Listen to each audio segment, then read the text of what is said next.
नमस्कार, जय हिंद। आप सभी का शक्ति एजुकेशन पे बहुत बहुत स्वागत है। तो आइए आज हम बायोलॉजी का एक महत्वपूर्ण टॉपिक देखते हैं। न्यूट्रिशन और भोजन के अंदर पाए जाने वाले प्रमुख पोषक तत्व, उनका उपयोग क्या होता है, उनकी कमी से रोग क्या होते हैं, कार्बोहाइड्रेट, वसा, प्रोटीन, सब चीज़ के बारे में। पोषण क्या होता है कि न्यूट्रिशन पोषण शरीर के बढ़ने, विकसित होने और जीवन के रखरखाव के लिए आवश्यक पोषक तत्वों का सेवन, अवशोषण और उपयोग करने की प्रक्रिया है, जिसे हम पोषण कहते हैं। आगे देखते हैं। भोजन से हमें 6 प्रमुख पोषक तत्व मिलते हैं। ये हर एग्जाम की दृष्टि से बहुत ही महत्वपूर्ण होता है, जहाँ से क्वेश्चन पूछे जाते हैं। कार्बोहाइड्रेट, प्रोटीन, जल, वसा, खनिज, लवण, विटामिन। यहाँ से क्वेश्चन बहुत बार पूछे गए हैं। कार्बोहाइड्रेट का कार्य क्या है, ये हमारे शरीर में क्या कार्य करता है, प्रोटीन क्या करती है, वसा का काम क्या है, किन बीमारियों से विटामिन की कमी से कौन सी बीमारी होती है, या कौन सी विटामिन कमी से कौन सा रोग होता है। हर एक चीज़ के बारे में आगे हम एक एक करके देखेंगे। तो आप वीडियो में अंत तक ज़रूर बने रहें और नोट करते रहें। अगर आप चैनल पे पहली बार हैं तो इसको लाइक, सब्सक्राइब, शेयर कर सकते हैं। पहला है कार्बोहाइड्रेट। कार्बोहाइड्रेट को हिंदी में शर्करा कहते हैं। कार्बोहाइड्रेट को शर्करा भी कहा जाता है। ये एक परिवार, एक समूह की तरह होता है। इसके अंतर्गत कई चीज़ होते हैं। तो आइए एक एक को जानते हैं। कार्बोहाइड्रेट में क्या होता है? कार्बन, ऑक्सीजन, हाइड्रोजन होता है। पर देख सकते हैं हाइड्रोजन, ऑक्सीजन, कार्बन, जो CHO 1-2-1 के संबंध में ये जुड़ा होता है आपस में। उसके बाद यह हमें ऊर्जा देता है बोलने के लिए, चलने के लिए। कोई भी एक्टिविटी जब हम करते हैं तो सबसे अधिक जो ऊर्जा खर्च होती है वो कार्बोहाइड्रेट की ही होती है। कार्बोहाइड्रेट हमारे शरीर में काम क्या करता है? तो ऊर्जा देता है। क्या खाने से मिलता है? चावल, गेहूँ, मक्का, साबूदाना, अनाजों, सभी बेकरी उद्योग, ब्रेड, आलू, मीठे जितने भी चीज़ें, सूखे मेवों में मिलता है। यहाँ पर आप कुछ इमेज देख सकते हैं। यहाँ पे केला, आलू है, कुछ अनाज है, ब्रेड्स हैं, और जितने भी अनाज हैं ये सभी के अंदर कार्बोहाइड्रेट भरपूर मात्रा में पाया जाता है। आगे देखते हैं। कार्बोहाइड्रेट के निम्न भाग होते हैं। तो कार्बोहाइड्रेट के कौन से निम्न भाग होते हैं?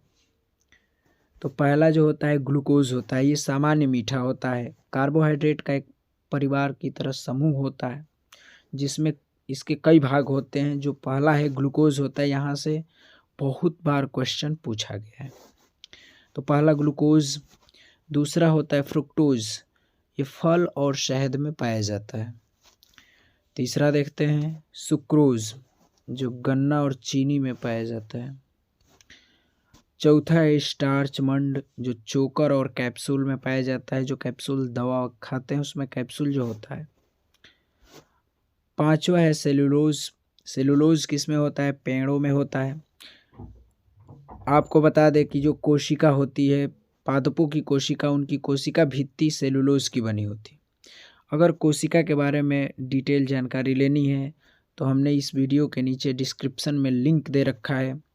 आप कोशिका के बारे में, सबसे छोटी बड़ी कोशिका, उसके अंगों के बारे में जानकारी ले सकते हैं। तो डिस्क्रिप्शन में लिंक है, आप उसको देख सकते हैं। सेलुलोज कागज़ में, नोट और कपड़ा में भी पाया जाता है। एक छठा भाग होता है काइटिन। कीट और मछली में पाया जाता है। मछली के शरीर के ऊपर का जो उसका वो चमकीला भाग होता है, सो गांव देहात में चोइटा बोलते हैं, वो पचता नहीं है। कीट जो तेलचट्टा कॉकरोच होता है, उसकी बॉडी जो होती है वो सब काइटिन की बनी होती है। तो आप यहाँ पर देखें कि यहाँ पर पहला भाग जो है कार्बोहाइड्रेट का, ग्लूकोज सामान्य मीठा। फ्रुक्टोज सबसे अधिक मीठा ग्लूकोज परिवार का सदस्य है। फ्रुक्टोज जो फल और शहद में पाया जाता है। सुक्रोज गन्ना और चीनी में पाया जाता है। स्टार्च मंड जो चोकर और कैप्सूल में। सेलुलोज पांचवा है, जो पेड़, कागज, नोट और कपड़ा में। काइटिन कीट और मछली में। तो ये 6 इसके भाग होते हैं। आगे देखते हैं। कार्बोहाइड्रेट को 3 प्रकारों में बांटते हैं। पहला प्रकार है मोनोसेकेराइड। क्वेश्चन पूछा जाता है कि कौन सा भाग मोनोसेकेराइड में आता है कार्बोहाइड्रेट का, कौन सा भाग पॉलीसेकेराइड डाइसेकेराइड में आता है। तो हम अभी एक एक करके देखेंगे। तो मोनोसेकेराइड होता है पहला, दूसरा भाग होता है डाइसेकेराइड, तीसरा होता है पॉलीसेकेराइड। तो मोनोसेकेराइड, डाइसेकेराइड और पॉलीसेकेराइड, ये कार्बोहाइड्रेट को 3 प्रकार में बांट दिया गया। अब इनके अंतर्गत कौन कौन से जो भाग हैं आते हैं देखते हैं। ग्लूकोज सबसे नॉर्मल और सामान्य मीठा होता है। फ्रुक्टोज जो है सबसे अधिक मीठा होता है, अभी हमने देखा। अब एक एक कैटेगरी में क्या क्या आता है देखते हैं। मोनोसेकेराइड, इसमें ग्लूकोज आता है, इसका सूत्र होता है C6H12O6। सभी को मालूम होना चाहिए, ये आप नोट करिए यहाँ पे। बी जो है डाइसेकेराइड, जिसके अंतर्गत फ्रुक्टोज और सुक्रोज आता है, जो C12H22O11 चीनी का जो सूत्र होता है इसी के अंतर्गत आता है, क्योंकि चीनी में ये दोनों पाए जाते हैं। अगला है पॉलीसेकेराइड, इसमें आपका सेलुलोज आएगा C6H10O5 का N, और इसमें स्टार्च मंड भी आएगा, काइटिन भी आएगा C8H13O5N का N। तो काइटिन और स्टार्च मंड। तो यहाँ पर मोनोसेकेराइड के अंदर याद रखेंगे ग्लूकोज, इसका सूत्र बहुत बार पूछा जाता है, रासायनिक नाम। फ्रुक्टोज, सुक्रोज, इसका रासायनिक ये चीनी का सूत्र है। पॉलीसेकेराइड, सेलुलोज, स्टार्च मंड। तो ये तीनों को, कार्बोहाइड्रेट के सदस्यों को इन तीनों के अंतर्गत बांट दिया गया है। आगे देखते हैं। यह सभी मीठे चीज़ों में पाया जाता है। याद रखेंगे कि जितने मीठे चीज़ हम खाते हैं, अधिकतर आलू, जितने अनाज है, चावल, रोटी, इनकी अपनी एक अलग मिठास होती है, इन सभी में पाया जाता है। आगे देखते हैं। 1 ग्राम कार्बोहाइड्रेट अगर हम लेते हैं तो उसमें हमको एनर्जी जो है 4.2 किलो कैलोरी ऊर्जा मिलती है। 4.2 किलो कैलोरी ऊर्जा हमको 1 ग्राम कार्बोहाइड्रेट लेने पर मिलती है। आगे देखते हैं। आमतौर पर एक स्वस्थ व्यक्ति को लगभग 2500 किलो कैलोरी ऊर्जा की ज़रूरत होती है, और यही महिलाओं में यह ऊर्जा 2000 किलो कैलोरी हो जाती है। कोई ज़रूरी नहीं है, ये शारीरिक क्षमता के अनुसार जो आदमी जिस तरह से कार्य, उसकी एक्टिविटी होती है, दिनचर्या बनता है। कोई मजदूर है, बहुत ज़्यादा कार्य करना पड़ता है, कोई किसी को बहुत कम कार्य करना पड़ता है, तो ये उसमें अपना एक अलग सामंजस्य बना करके पूरा होता है। लेकिन एक फिट व्यक्ति को 2500 किलो कैलोरी ऊर्जा की दिन भर में हमें आवश्यकता होती है, इसको याद रखेंगे। और 1 ग्राम कार्बोहाइड्रेट लेने पर हमको 4.2 किलो कैलोरी ऊर्जा मिलती है, इसको नोट करते हैं हम। आगे देखते हैं। दूसरे नंबर पे जो भोजन का प्रमुख पोषक तत्व है वसा, जिसको इंग्लिश में फैट्स बोलते हैं, हिंदी में चर्बी कहते हैं। तो यह दूध, घी, तेल इत्यादि चिकनी चीज़ों में पाया जाता है। पूछा जाए कि वसा किस चीज़ में पाया जाता है? दूध, घी, तेल, चिकना चीज़, जितने ऑयली फूड होते हैं, घी होता है, दूध, तेल, सभी चिकनी चीज़ों में वसा यानी फैट्स पाया जाता है। वसा क्या काम है कि हमें ठंड से, चोट से बचाता है। जिसके अंदर वसा भरपूर होता है, सुंदर दिखता है गोलू मोलू की तरह, उसको चोट भी कम लगती है। दुबला पतला आदमी को गिरने पर या मारने पर उसको चोट हड्डी पर डायरेक्ट अंदर की तरह लगती है, तो बहुत ज़्यादा दर्द होता है उसको। अगर जिसके अंदर भरपूर मात्रा में एकदम मांस, चर्बी भरा हुआ है, फैट्स अंदर ज़्यादा है, उसको अन्य लोगों की अपेक्षा, दुबले पतले लोगों की अपेक्षा मोटे आदमी को ठंडी कम लगती है। वो कहीं गिरता है या चोट लगती है तो उसको फैट्स बचाता है, चोट हड्डी में अंदर कम जाती है। तो मोटे आदमी को चोट कम लगती है चोट, लेकिन उस सहनीय जो दर्द होता है उसको कम होता है पतले लोगों की अपेक्षा। पतले लोगों को चोट लग गई एकदम हड्डी तक, एकदम बाता टूट जाएगा। मोटा आदमी गिर गया, उसका जो चर्बी है उसी के अंदर वो फैल जाएगा, दर्द कम होगा।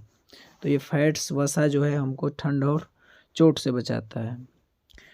आगे देखते हैं। यह ऊँट के कुबड़ में संचित रहता है। ऊँट को आपने देखा होगा, पीठ के ऊपर एक उभरा हुआ भाग होता है, तो उसमें उसका जो फैट्स होता है संचित रहता है। वसा जो है विटामिन A, D, E के में घुलनशील है। बहुत बार इसको नोट कीजिए, मोस्ट इम्पॉर्टेंट टॉपिक VIMP।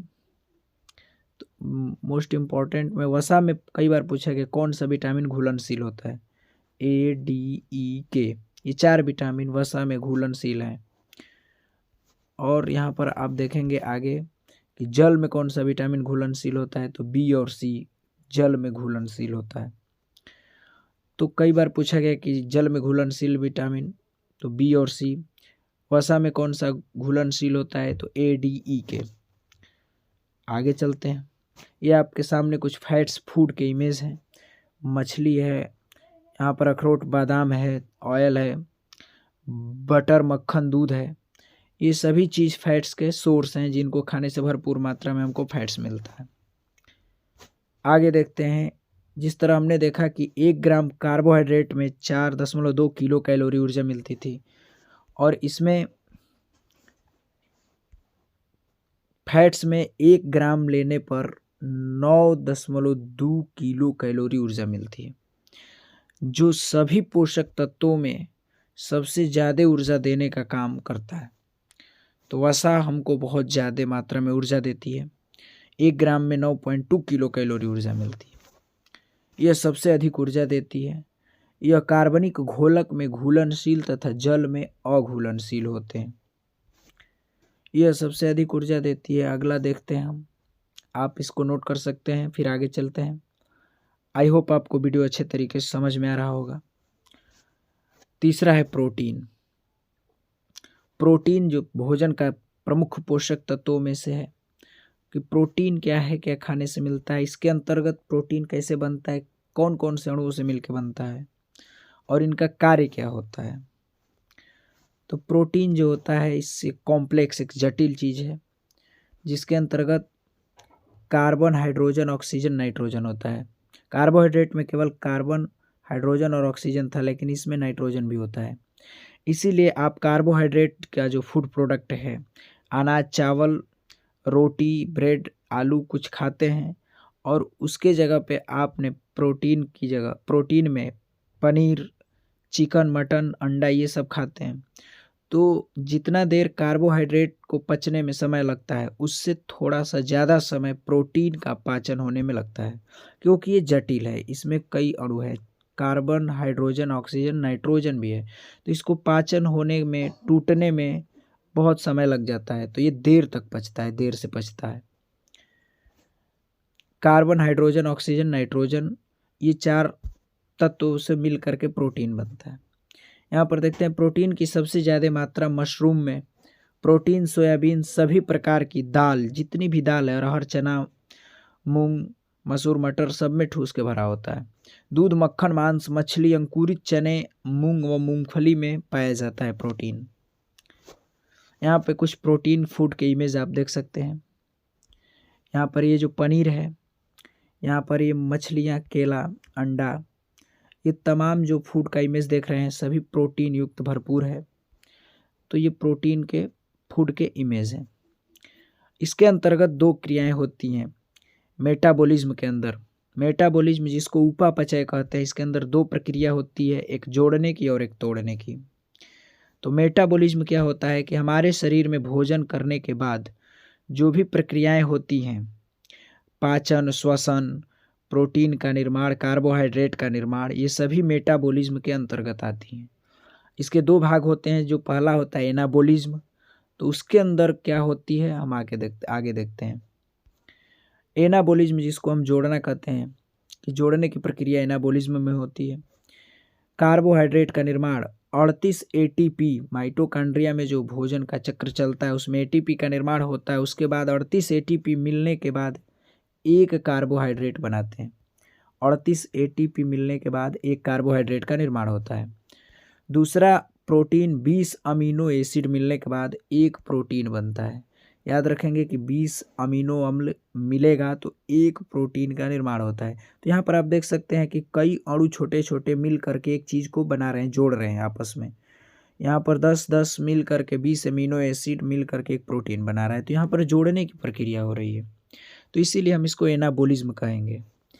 और मेटाबॉलिज्म का दूसरा भाग है जिसको हम कहते हैं कैटाबॉलिज्म, जिसका अर्थ होता है कि इसमें तोड़ने की प्रक्रिया होती है।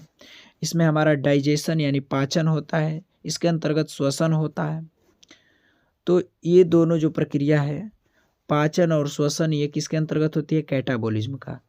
और एनाबॉलिज्म और कैटाबॉलिज्म, इन दोनों की प्रक्रिया को मिला करके हम बोलते हैं मेटाबॉलिज्म। प्रोटीन निर्माण की क्रिया कहाँ होती है? तो एनाबॉलिज्म में। अभी आपने देखा, कई बार प्रश्न पूछा जाता है कि प्रोटीन का निर्माण कहाँ होता है, तो एनाबॉलिज्म में होता है। और 20 अमीनो अम्ल मिलकर एक प्रोटीन का निर्माण करते हैं। प्रोटीन का कार्य क्या है? तो हमारे शरीर के वृद्धि का कार्य करता है। ये शरीर की हाइट कम या अधिक होना प्रोटीन पे बहुत ज़्यादा निर्भर करता है। टूट फूट की मरम्मत करना कार्य को, चेहरे पर झुर्रीदार पड़ना या झुर्रियाँ पड़ना, त्वचा का निखरना, इनकी कमी से रूखा सूखा हो जाता है। प्रोटीन की मात्रा हमारे शरीर में अधिक होती है तो स्टेमिना हमारी अधिक होती है। कोई भी चीज़ कार्य जो होता है देर तक कर सकते हैं। देर तक खेलना या दौड़ना, दौड़ने के लिए प्रोटीन की ज़्यादा आवश्यकता होती है। इसीलिए दौड़ने वाले बच्चे चने, दूध, केले का सेवन करते हैं, क्योंकि उसमें बहुत ज़्यादा एनर्जी खर्च होती है। और प्रोटीन हमारे शरीर में स्टेमिना को बढ़ाती है, कोई भी कार्य ज़्यादा देर तक करने के लिए क्षमता प्रदान करती है। और हमारा शरीर प्रोटीन की कमी से इसकी हाइट जो है कम हो जाती है, या अच्छे तरीके से अच्छे मात्रा में हम प्रोटीन का सेवन करते रहते हैं तो हमारी शरीर की वृद्धि अच्छे तरीके से एक अच्छे लेवल तक होती है। तो ये इसका कार्य हो गया प्रोटीन का। आगे देखते हैं, हीमोग्लोबिन नामक एक प्रोटीन होता है जो हमारे खून में होता है।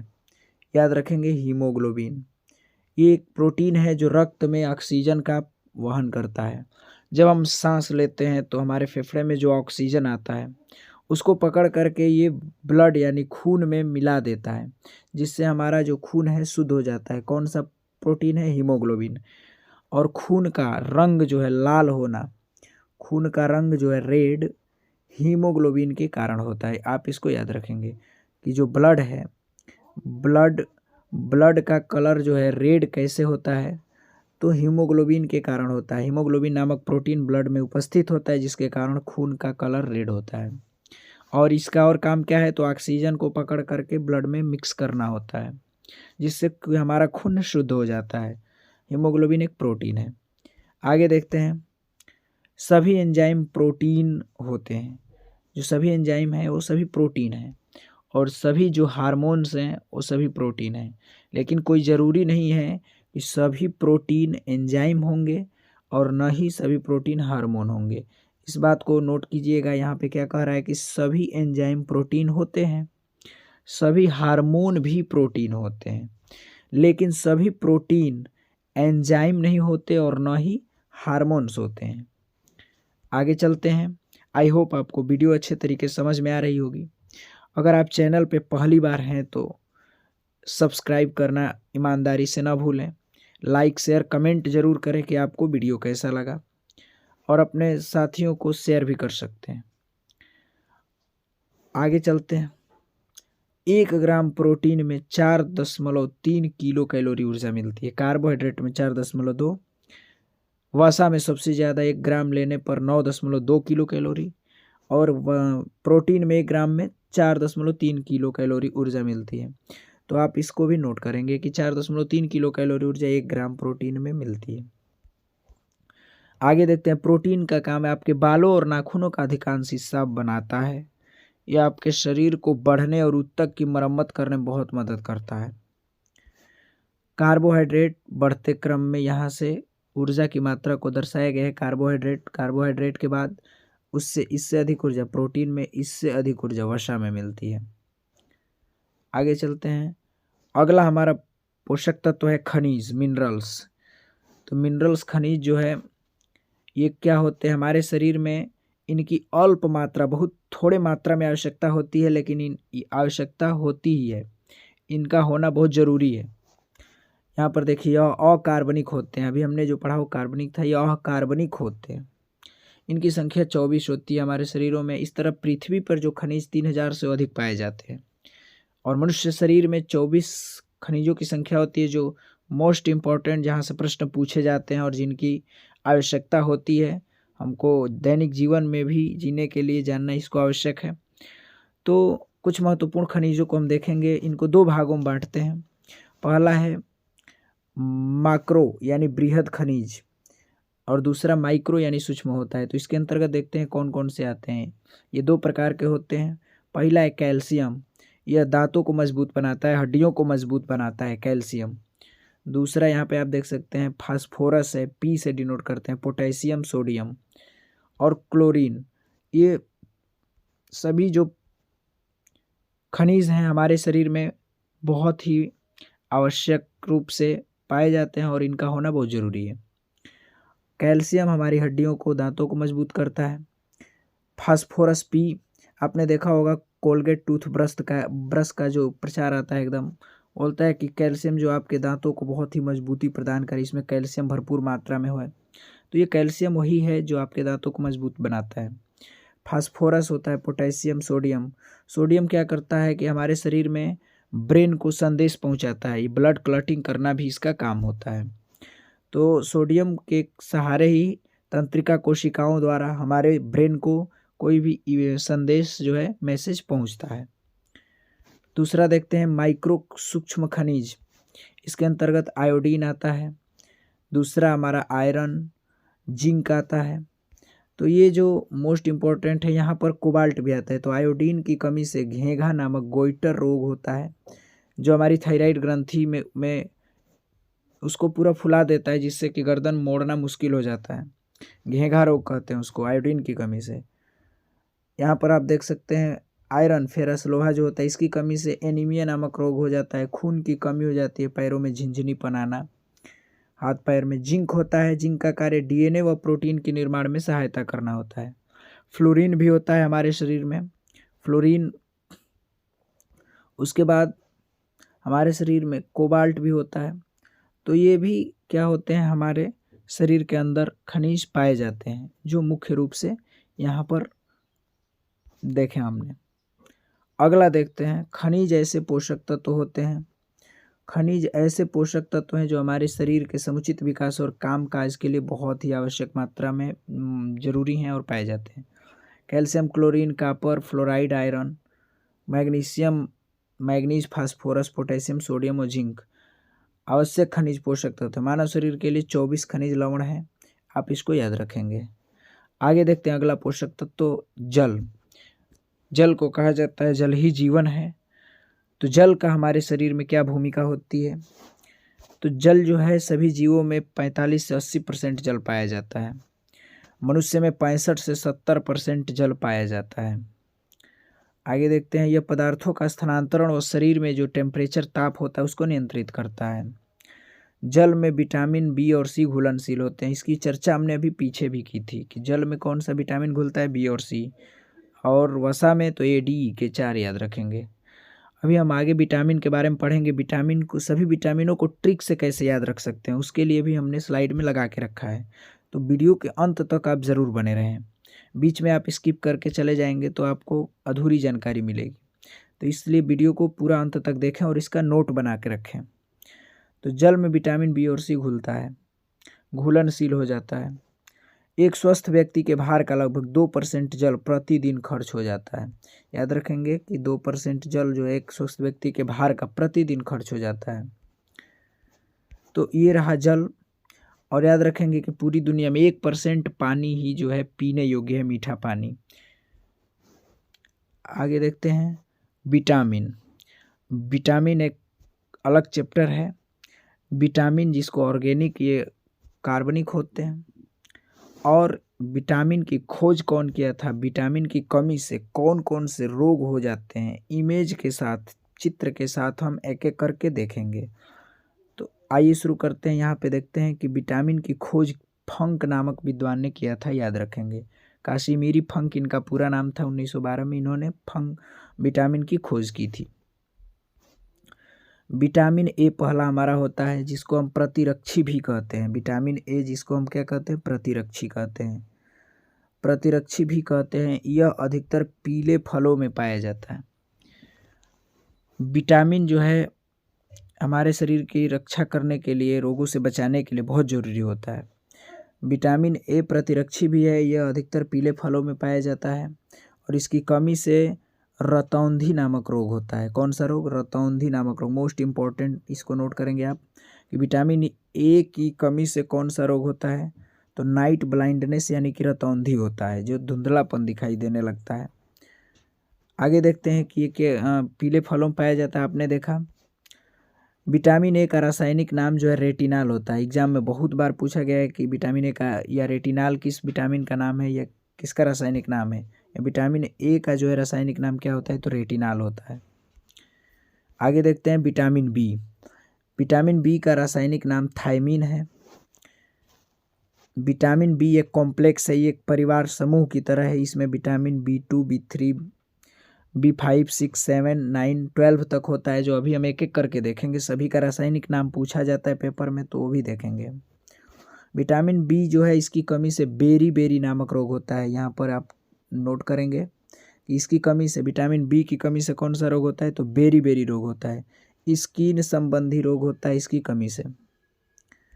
हमारे त्वचा में फट जाना, रूखा हो जाना, बेरी बेरी में होठ फट के और होठों से जो है ब्लड निकलने लगता है। यहाँ चमड़ा फट जाता है, ब्लड निकलने लगता है। आगे देखते हैं, यह चावल के माड़ में पाया जाता है भरपूर मात्रा में। जो चावल निकलता है, बनता है घर में, तो माड़ निकलता है, तो उसमें भरपूर मात्रा में होता है। लेकिन गोल्डन राइस, जो उसीना चावल गाँव में कहते हैं, पीला कलर का गोल्डन राइस, उसमें विटामिन ए पाया जाता है। उसमें क्या पाया जाता है, विटामिन ए पाया जाता है। आगे देखते हैं विटामिन B2, जो इसी के परिवार का एक सदस्य है। अभी हम विटामिन बी ही पढ़ेंगे, उसके बाद विटामिन C, D, E तक जाएंगे। तो विटामिन B2 जिसका रासायनिक नाम राइबोफ्लेविन है, तो यहाँ पर आप देख सकते हैं इसकी कमी से होने वाला रोग किलोसिस है। त्वचा का फटना, जीभ संक्रमित हो जाती है, छाती जाती है और छाला पड़ जाता है। इसका सोर्स जो है केला, हरी पत्तेदार सब्जियाँ, दूध, अंडा, मांस आदि होता है। आगे देखते हैं विटामिन B3। तो विटामिन जो है B3, इसका रासायनिक नाम नियासिन है, विटामिन B3 का। इसकी कमी से होने वाला रोग जो है पेलाग्रा या 4D सिंड्रोम होता है। मानसिक विकृति, मंद बुद्धि, बच्चा हो जाता है, बार बार दस्त लगते हैं, त्वचा में सूजन, खुजली होती है। मूंगफली, हरी पत्तीदार सब्जियां, दूध, मांस, अंडा आदि इसका सोर्स होता है। आगे देखते हैं B3 के बाद B5 विटामिन, जिसका केमिकल रासायनिक नाम पेंटोथेनिक अम्ल होता है, पेंटोथेनिक एसिड। इसकी कमी से बाल सफ़ेद होना, मंद बुद्धि का होना। सोर्स है टमाटर, दूध, मूंगफली आदि। आगे चलते हैं विटामिन B6, जिसका रासायनिक नाम है पायरिडॉक्सिन। पायरिडॉक्सिन है, यहाँ पर विटामिन B6 का रासायनिक नाम पायरिडॉक्सिन है। कमी से होने वाला रोग एनीमिया, त्वचा रोग। हम आपको बताया कि विटामिन बी से स्किन संबंधी बीमारी हमेशा जुड़ी रहती है, उसकी कमी से होती है। तो एनीमिया सोर्स जो इसका है विटामिन B6 की चिकन, मछली, चने, मूंगफली, सोयाबीन, जई, केले, दूध और में होती है। एनीमिया रोग होता है। आगे देखते हैं विटामिन B7, जिसका रासायनिक नाम है बायोटीन। इसकी कमी से जो रोग होता है, यहाँ पर लकवा मार देना, शरीर में दर्द, बालों का गिरना। यहाँ पर आप देख सकते हैं ऐसे बाल गिरने लगते हैं, लकवा मार देता है, इसे आप कुर्सी पर आदमी बैठ जाता है, अंगों का टेढ़ापन हो जाता है। सोर्स इसका मांस, अंडा, दूध, सब्जी होता है। आगे देखते हैं विटामिन B9, जिसका रासायनिक नाम है फॉलिक अम्ल। इसकी कमी से होने वाला जो रोग होता है पेचिस एनीमिया रोग होता है। इसका जो सोर्स है ब्रोकली है, पालक जैसी हरी पत्तेदार सब्जियां होती हैं। तो आप विटामिन B9 के बारे में देखें। उसके बाद लास्ट होता है विटामिन बी का समूह का विटामिन B12। विटामिन B12 कई बार एग्जाम पूछा जाता है। इसका रासायनिक नाम क्या है, तो साइनोकोबालामीन होता है।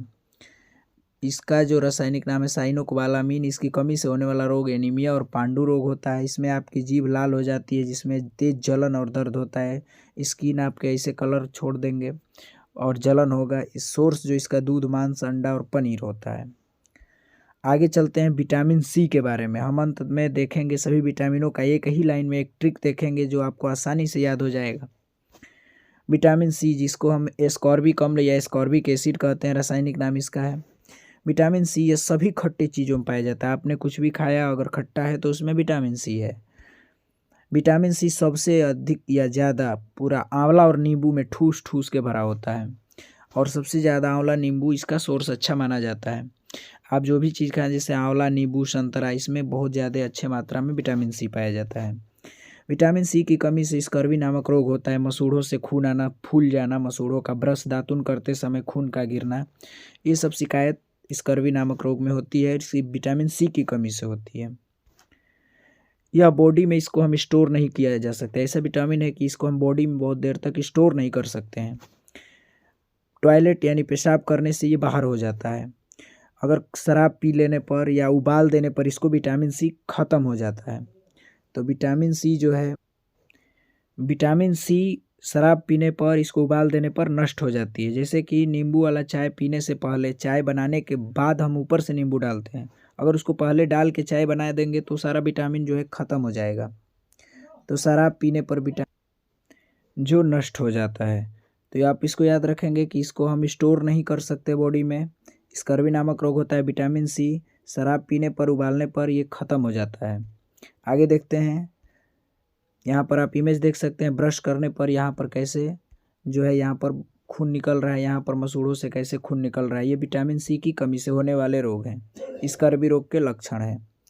आगे देखते हैं। विटामिन सी जो है घाव भरने में काम आता है। अगर कहीं कट पिट जाता है तो वहाँ पर विटामिन सी की अगर अधिक मात्रा में, भरपूर मात्रा में होती है तो उस घाव को जल्दी भरता है। अगर इसकी कमी होती है तो घाव जल्दी नहीं भर पाता है। इसके सोर्स आप देख सकते हैं यहाँ पर फूड का इमेज, यहाँ आंवला है, नींबू, संतरा, ये सब विटामिन सी के बहुत अच्छे सोर्स होते हैं। विटामिन डी कैल्सीफेरॉल होता है। तो कैल्सीफेरॉल विटामिन डी का रासायनिक नाम है। आपने विटामिन सी देखा, इसके बारे में हर चीज़। अब विटामिन डी देखते हैं, इसका रासायनिक नाम कैल्सीफेरॉल है। विटामिन डी जो है, इसकी कमी से सुखंडी या रिकेट्स नामक रोग हो जाता है, हड्डियाँ टेढ़ी हो जाती हैं। यह सूर्य के प्रकाश से मिलता है, सनशाइन। यह बहुत तेज़ बनता है। सूर्य के प्रकाश से बहुत अच्छा सोर्स इसका होता है। और इसकी कमी से अभी आपने देखा रिकेट्स नामक रोग होता है।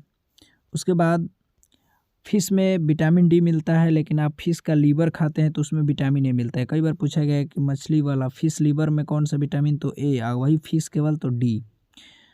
उसके बाद यहाँ पर रिकेट्स में कैसे रोगी का हाल जो है हो जाता है, वहाँ पे पैरों की हड्डियाँ, हाथ की हड्डियाँ टेढ़ी हो जाती हैं। और सूर्य के प्रकाश में ये भरपूर मात्रा में पाया जाता है। और ये एक ऐसा जो विटामिन है, जो विटामिन डी हड्डियों के लिए क्या है, बहुत ज़रूरी होता है। और एक विटामिन होते हुए भी हार्मोन है। कई बार पूछा गया है कि कौन सा विटामिन है जो एक हार्मोन भी है, तो विटामिन डी। यहाँ पर आप इमेज में देख सकते हैं कैसे यहाँ पर पैरों की जो हड्डियाँ हैं यहाँ पे टेढ़ी हो गई हैं। सुखंडी नामक रोग, आदमी एकदम ढचका पचका हो जाता, दुबला पतला, और हड्डियाँ टेढ़ी हो जाती हैं विटामिन डी की कमी के कारण। आगे देखते हैं विटामिन ई, जिसका रासायनिक नाम है टोकोफेरॉल। तो टोकोफेरॉल विटामिन ई का रासायनिक नाम है। विटामिन ई अंकुरित अनाजों में पाया जाता है और यह स्वतः निर्माण भी कर लेता है। जितने अंकुरित अनाज जो है, जैसे चना, मूंग वगैरह भिगो के हम रख देते हैं, उसमें से जो अंकुरण निकलता है, वो अंकुरण जो अंकुरित हो जाता है, उस अनाज को खाने से हमको विटामिन ई भरपूर मात्रा में मिलती है। विटामिन ई से हमारे अंदर क्या होता है, जनन क्षमता बढ़ती है।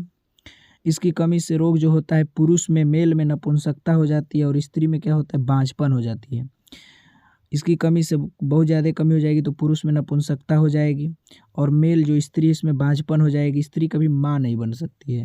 इसके लिए फिर आपको हॉस्पिटल या दवा करना पड़ता है, इलाज कराना पड़ता है। तो ये रोग हो जाता है विटामिन ई की कमी के कारण।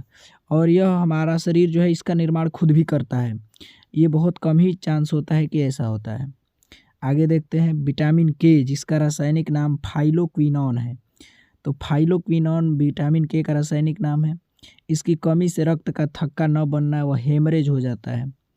विटामिन के अच्छे सोर्स जो हैं, हरी पत्तेदार सब्जियां जैसे कोलाड, पालक और केला जो है, और सोयाबीन और कैनोला ऑयल होता है। यहाँ पर आपने देखा विटामिन के।